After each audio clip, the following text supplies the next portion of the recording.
Past discords in the United States have led to some very active and dangerous activity for many, with lasting and profound results even leading to death. The start of our republic was under great dissonance from the beginning. One of the major reasons why this land was colonized was for religious freedoms and expansion. Say what you like about the process, God's hand was on every step along the way, and nothing takes God ever by surprise. The foundation of America was God chose us. Even Derek Prince has a three-reason belief in this by his past messages. In Ephesians, the beloved apostle Paul wrote in Ephesians 1:18 that God chose them. As Christians, he also chose us for a time as this. Folks, we are living in biblical times, and it could not be more exciting to see the unveilings that will occur through biblical prophecy. Shakings, yes. Earthquakes and wars, yes. Revivals and outpourings, yes, yes, yes. Today, however, the war drums beat around the globe, but so does the uncertainty of riots. Over the past few years, this land has seen great rioting, looting, and even loss of life. The question is, in the name of what master? Today we see so much political turmoil and anger that has elevated to the state of taking out one's adversary. We no longer have disagreements, arguments, and vile anger.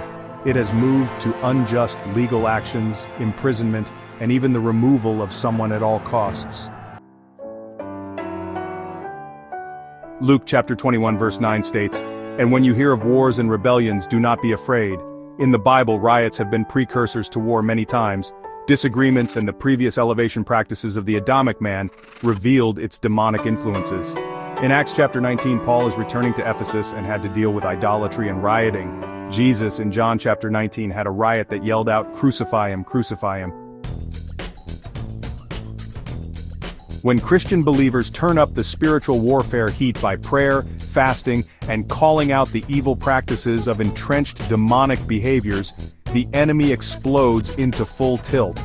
Since many believe that we are not only in the end times but the end of the times of grace, we need to be prepared for the coming of unhinged behaviors from influenced people.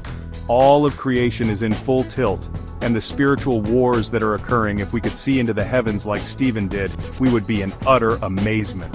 So can a Christian also be involved in a riot against our fellow man or our government? Yes and no. My question is, who or what is the master of the act? Does it have its roots in righteousness, peace, and joy, or is it in chaos, stealing and destroying? The devil is in later, and Jesus is a peacemaker. Matthew chapter 5 verse 9, God blesses those people who make peace. They will be called his children. Riots require a trigger or an instigator to get the people riled up. Jesus is none of these. So many Christians during the January incident went to a location, and many of them became influenced by motivating spirits. Do not be misled this time, but be wise and ask God as a Christian, what is our part to bring change to a nation? Passions are high and the stakes seem at a pivotal point for us. But do not let the enemy take root. Anger is a deep-rooted passion that can be used for good or evil. Ephesians chapter 4 verses 26 to 27. Don't get so angry that you sin. Don't go to bed angry, and don't give the devil a chance. Again, don't give the devil a chance. Good intentions can lead into a lifetime of regret. Stay focused as a believer. I absolutely love this verse, and it is so right for today. Exodus chapter 14 verse 14, the Lord will fight for you, and you won't have to do a thing. Final note, Psalms chapter 91 verse 8, you'll stand untouched, watch it all from a distance, watch the wicked turn into corpses. If and when the Lord tells us to do something different, we have our orders for now.